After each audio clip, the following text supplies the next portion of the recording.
on their way. Although it was already night, Hamilton ordered Hammersley to send a brigade immediately to Teke-Tepe. It would be a race to the finish. Hamilton returned to a boat in the harbor to monitor the situation. At sunrise the next morning, he watched the battlefield through binoculars and saw, to his horror, the Allied troops in headlong retreat to Suvla. A large Turkish force had arrived at Teke-Tepe 30 minutes before them. In the next few days, the Turks managed to regain the flats around Suvla and to pin Hamilton's army on the beach. Some 4 months later, the Allies gave up their attack on Gallipoli and evacuated their troops.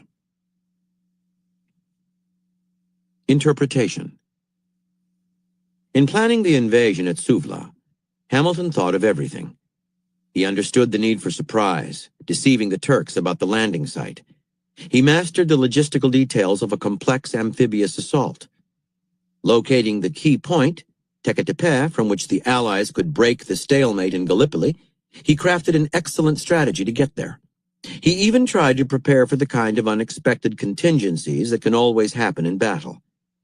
But he ignored the one thing closest to him, the chain of command, and the circuit of communications by which orders, information, and decisions would circulate back and forth. He was dependent on that circuit to give him control of the situation and allow him to execute his strategy. The first links in the chain of command were Stopford and Hammersley. Both men were terrified of risk, and Hamilton failed to adapt himself to their weakness. His order to reach Teke-Tepe was polite, civilized, and unforceful, and Stopford and Hammersley interpreted it according to their fears. They saw Teke-Tepe as a possible goal to aim for once the beaches were secured. The next links in the chain were the colonels, who were to lead the assault on Teke-Tepe. They had no contact with Hamilton on his island or with Stopford on his boat, and Hammersley was too overwhelmed to lead them. They themselves were terrified of acting on their own and maybe messing up a plan they had never understood. They hesitated at every step. Below the colonels were officers and soldiers who, without leadership, were left wandering on the beach like lost ants. Vagueness at the top turned into confusion and lethargy at the bottom. Success depended on the speed with which information could pass in both directions along the chain of command, so that Hamilton could understand what was happening and adapt faster than the enemy. The chain was broken, and Gallipoli was lost. When a failure like this happens, when a golden opportunity slips through your fingers, you naturally look for a cause. Maybe you blame your incompetent officers, your faulty technology, your flawed intelligence. But that is to look at the world backward. It ensures more failure. The truth is that everything starts from the top. What determines your failure or success is your style of leadership and the chain of command that you design. If your orders are vague and half-hearted, by the time they reach the field, they will be meaningless. Let people work unsupervised and they will revert to their natural selfishness. They will see in your orders what they want to see, and their behavior will promote their own interests. Unless you adapt your leadership style to the weaknesses of the people in your group, you will almost certainly end up with a break in the chain of command. Information in the field will reach you too slowly. A proper chain of command and the control it brings you is not an accident. It is your creation, a work of art that requires constant attention and care. Ignore it at your peril. By Xenophon. For what the leaders are, that as a rule will the men below them be. Remote control. In the late 1930s, U.S. Brigadier General George C. Marshall, 1880 to 1958, preached the need for major military reform. The Army had too few soldiers, they were badly trained, current doctrine was ill-suited to modern technology, the list of problems went on. In 1939, President Franklin D. Roosevelt had to select his next Army Chief of Staff. The appointment was critical. World War II had begun in Europe, and Roosevelt believed that the United States was sure to get involved. He understood the need for military reform, so he bypassed generals with more seniority and experience and chose Marshall for the job. The appointment was a curse in disguise, for the War Department was hopelessly dysfunctional. Many of its generals had monstrous egos and the power to impose their way of doing things. Senior officers, instead of retiring, took jobs in the department, amassing power bases and fiefdoms that they did everything they could to protect. A place of feuds, waste, communication breakdowns, and overlapping jobs, the department was a mess. How could Marshall revamp the army for global war if he could not control it? How could he create order and efficiency? Some 10 years earlier, Marshall had served as the assistant commander of the infantry school at Fort Benning, Georgia, where he had trained many officers. Throughout his time there, he had kept a notebook in which he recorded the names of promising young men. Soon after becoming chief of staff, Marshall began to retire the older officers in the War Department and replace them with these younger men whom he had personally trained. These officers were ambitious. They shared his desire for reform, and he encouraged them to speak their minds and show initiative. They included men like Omar Bradley and Mark Clark, who would be crucial in World War II, but no one was more important than the protege Marshall spent the most time on, Dwight D. Eisenhower. The relationship began a few days after the attack on Pearl Harbor, when Marshall asked Eisenhower, then a colonel, to prepare a report on what should be done in the Far East. The report showed Marshall that Eisenhower shared his ideas on how to run the war. For the next few months, he kept Eisenhower in the War Plans Division and watched him closely. The two men met every day, and in that time, Eisenhower soaked up Marshall's style of leadership, his way of getting things done. Marshall tested Eisenhower's patience by indicating that he planned to keep him in Washington instead of giving him the field assignment that he desperately wanted. The colonel passed the test. Much like Marshall himself, he got along well with other officers, yet was quietly forceful. In July 1942, as the Americans prepared to enter the war by fighting alongside the British in North Africa, Marshall surprised one and all by naming Eisenhower commander in the European Theater of Operations. Eisenhower was by this time a lieutenant general, but was still relatively unknown. And in his first few months in the job, as the Americans fared poorly in North Africa, the British clamored for a replacement. But Marshall stood by his man, offering him advice and encouragement. One key suggestion was for Eisenhower to develop a protege, much as Marshall had with him, a kind of roving deputy who thought the way he did and would act as his go-between with subordinates. Marshall's suggestion for the post was Major General Bradley, a man he knew well. Eisenhower accepted the idea, essentially duplicating the staff structure that Marshall had created in the War Department. With Bradley in place, Marshall left Eisenhower alone. Marshall positioned his protégés throughout the War Department, where they quietly spread his way of doing things. To make the task easier, he cut the waste in the department with utter ruthlessness, reducing from 60 to 6 the number of deputies who reported to him. Marshall hated excess. His reports to Roosevelt made him famous for his ability to summarize a complex situation in a few pages. The 6 men who reported to him found that any report that lasted a page too long simply went unread. He would listen to their oral presentations with rapt attention, but the minute they wandered from the topic or said something not thought through, he would look away, bored, uninterested. It was an expression they dreaded. Without saying a word, he had made it known that they had displeased him, and it was time for them to leave. Marshall's 6 deputies began to think like him and to demand from those who reported to them the efficiency and streamlined communication style he demanded of them. The speed of the information flow up and down the line was now quadrupled. Marshall exuded authority, but never yelled and never challenged men frontally. He had a knack for communicating his wishes indirectly, a skill that was all the more effective since it made his officers think about what he meant. Brigadier General Leslie R. Groves, the military director of the project to develop the atom bomb, once came to Marshall's office to get him to sign off on $100 million in expenditures. Finding the chief of staff engrossed in paperwork, he waited while Marshall diligently compared documents and made notes. Finally, Marshall put down his pen, examined the $100 million request, signed it, and returned it to Groves without a word. The general thanked him and was turning to leave when Marshall finally spoke. "It may interest you to know what I was doing. I was writing the check for $3.52 for grass seed for my lawn." The thousands who worked under Marshall, whether in the War Department or abroad in the field, did not have to see him personally to feel his presence. They felt it in the terse but insightful reports that reached them from his deputies, in the speed of the responses to their questions and requests, in the department's efficiency and team spirit. They felt it in the leadership style of men like Eisenhower, who had absorbed Marshall's diplomatic yet forceful way of doing things.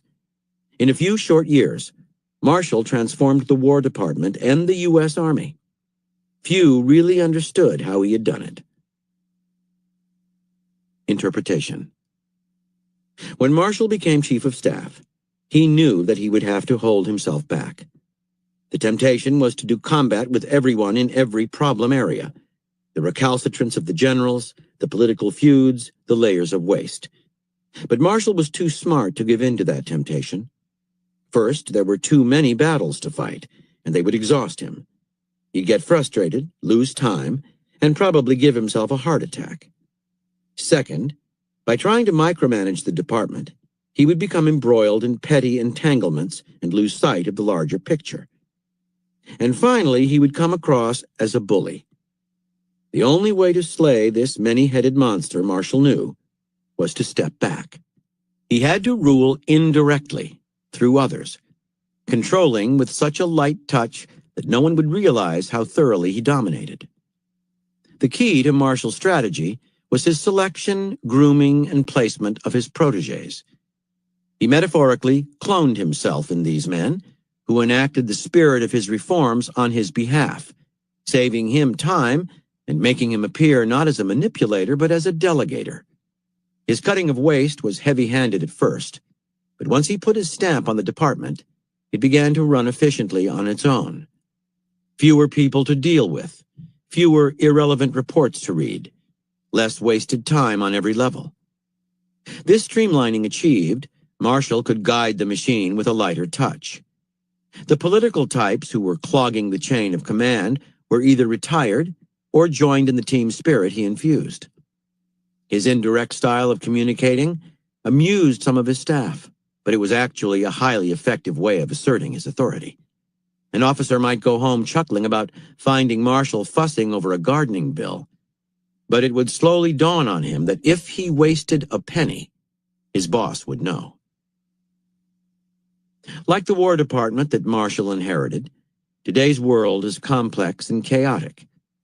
It is harder than ever to exercise control through a chain of command.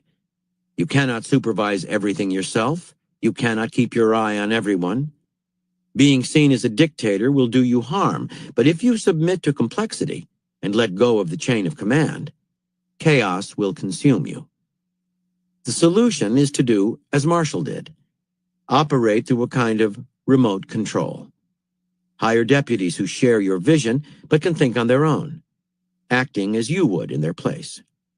Instead of wasting time negotiating with every difficult person, work on spreading a spirit of camaraderie and efficiency that becomes self-policing. Streamline the organization, cutting out waste. In staff, in the irrelevant reports on your desk, in pointless meetings.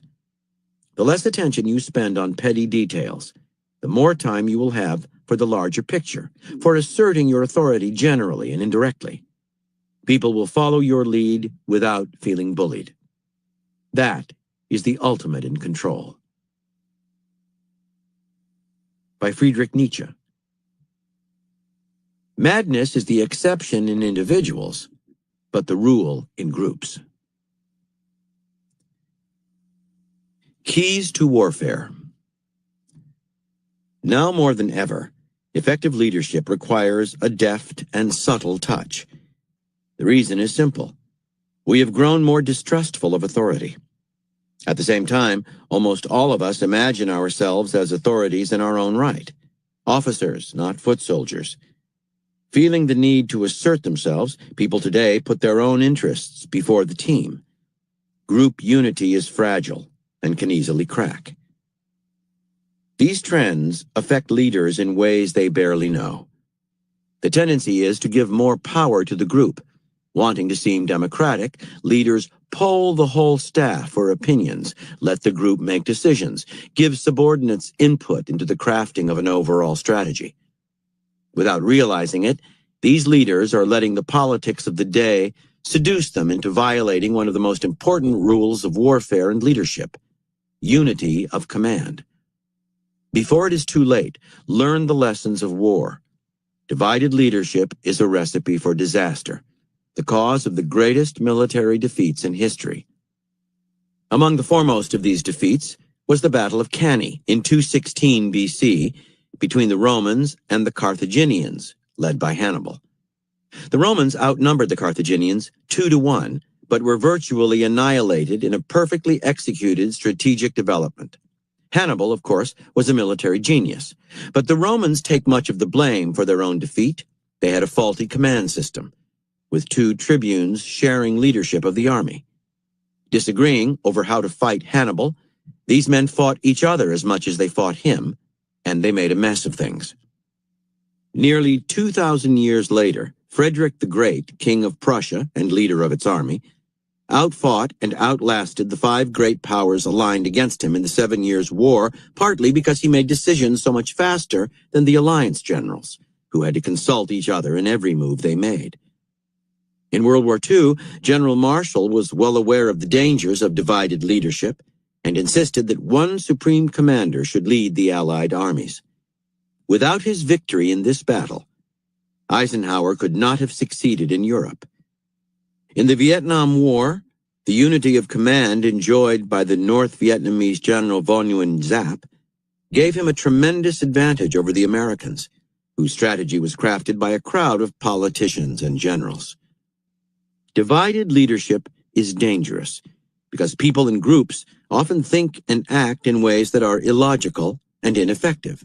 Call it groupthink. People in groups are political. They say and do things that they think will help their image within the group. They aim to please others, to promote themselves, rather than to see things dispassionately. Where an individual can be bold and creative, a group is often afraid of risk. The need to find a compromise among all the different egos kills creativity. The group has a mind of its own, and that mind is cautious, slow to decide, unimaginative, and sometimes downright irrational. This is the game you must play. Do whatever you can to preserve unity of command. Keep the strings to be pulled in your hands. The overarching strategic vision must come from you and you alone. At the same time, hide your tracks. Work behind the scenes. Make the group feel involved in your decisions. Seek their advice, incorporating their good ideas, politely deflecting their bad ones. If necessary, make minor cosmetic strategy changes to assuage the insecure political animals in the group, but ultimately, trust your own vision. Remember the dangers of group decision-making. The first rule of effective leadership is never to relinquish your unity of command. Control is an elusive phenomenon. Often, the harder you tug at people, the less control you have over them. Leadership is more than just barking out orders. It takes subtlety. Early in his career, the great Swedish film director Ingmar Bergman was often overwhelmed with frustration. He had visions of the films he wanted to make, but the work of being a director was so taxing and the pressure so immense that he would lash out at his cast and crew, shouting orders and attacking them for not giving him what he wanted. Some would stew with resentment at his dictatorial ways. Others became obedient automatons. With almost every new film, Bergman would have to start again with a new cast and crew. which only made things worse.